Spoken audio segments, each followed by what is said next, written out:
15 फरवरी की वो रात जिसने नई दिल्ली रेलवे स्टेशन पर यात्रियों की जान ले ली, उनका सिर्फ इतना ही कसूर था कि वो महाकुंभ में आस्था की डुबकी लगाने के लिए जाना चाहते थे। रेलवे की लापरवाही के खिलाफ आज यूथ कांग्रेस के कार्यकर्ता सड़क पर उतरे। रेल मंत्री अश्विनी वैष्णव के खिलाफ उन्होंने विरोध प्रदर्शन किया, सरकार की जवाबदेही को लेकर सवाल किए और इस्तीफे की मांग की। नई दिल्ली रेलवे स्टेशन पर भगदड़ के बाद मैं खुद ग्राउंड जीरो पर मौजूद थी। घटना की 24 घंटे के भीतर ही मैंने आपको जनहित में दिखाया था कि कैसे रेलवे प्रशासन की लापरवाही से इतना बड़ा हादसा हुआ, और आज जनहित की उसी रिपोर्ट पर प्रशासन ने भी अपनी मुहर लगा दी।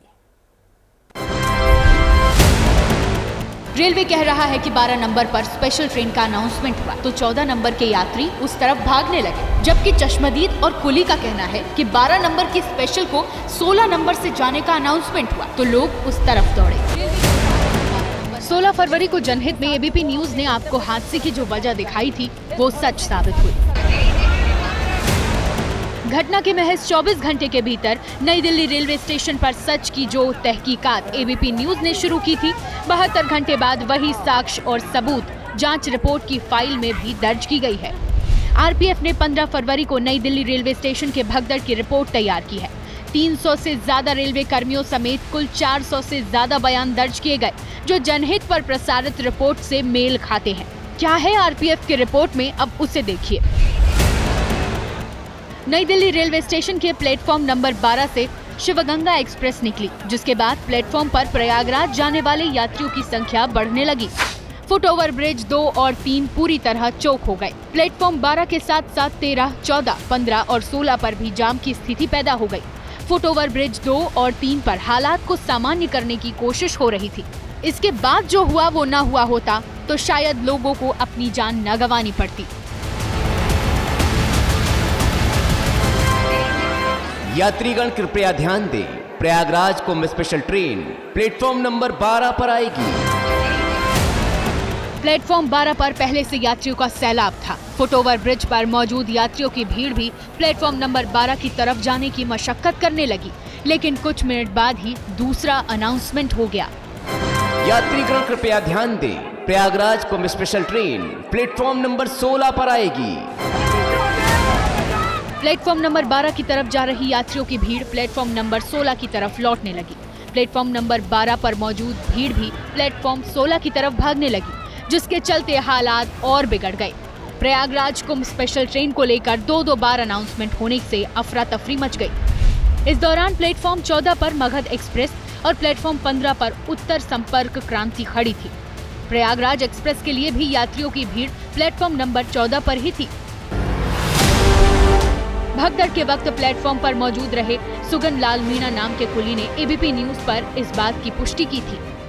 प्लेटफॉर्म नंबर 12 से स्पेशल ट्रेन प्रयागराज जाने वाली एकदम चेंज कर दिया, 16 नंबर से जाएगी।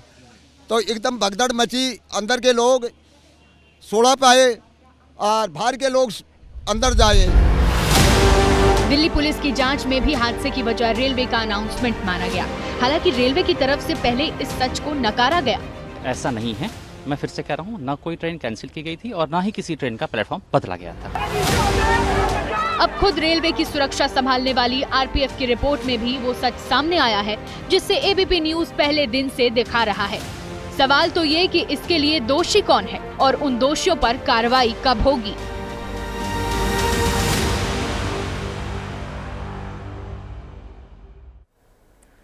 एक गफलत कितनी भारी पड़ सकती है, नई दिल्ली रेलवे स्टेशन पर हुए हादसे के बाद पूरे देश ने देखा। इसके बावजूद लोग मानो आंखें मूंदे प्रयागराज जाने की धुन में रेलवे स्टेशनों पर पहुंचते जा रहे हैं। महाकुंभ में अद्भुत संयोग में पुण्य कमाने की जल्दबाजी में लोग तमाम जोखिमों को किनारे करके ट्रेनों में सफर करने पर उतारू हैं, जिसके चलते रेलवे के तमाम इंतजाम नाकाफी साबित हो रहे हैं।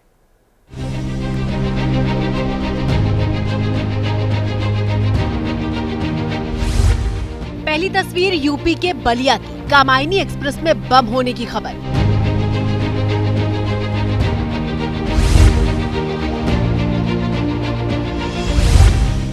दूसरी तस्वीर भी यूपी की, जिला गाजीपुर कुशीनगर सुपरफास्ट एक्सप्रेस में विस्फोटक की सूचना।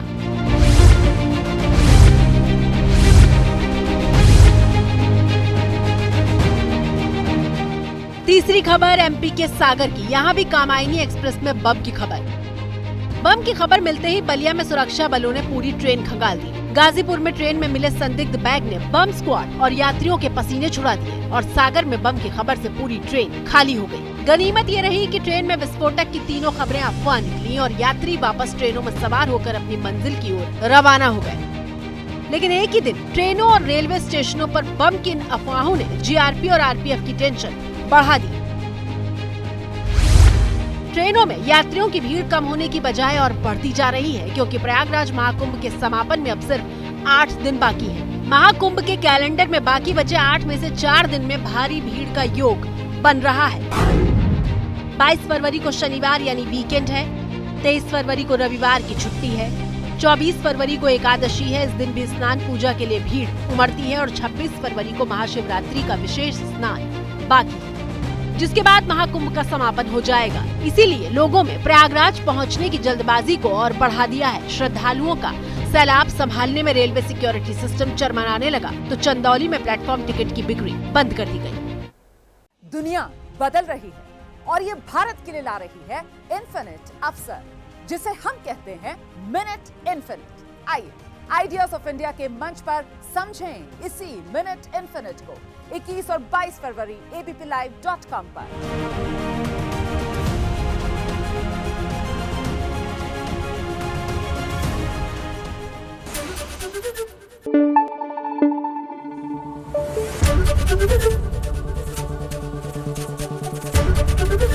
एबीपी न्यूज आपको रखे आगे।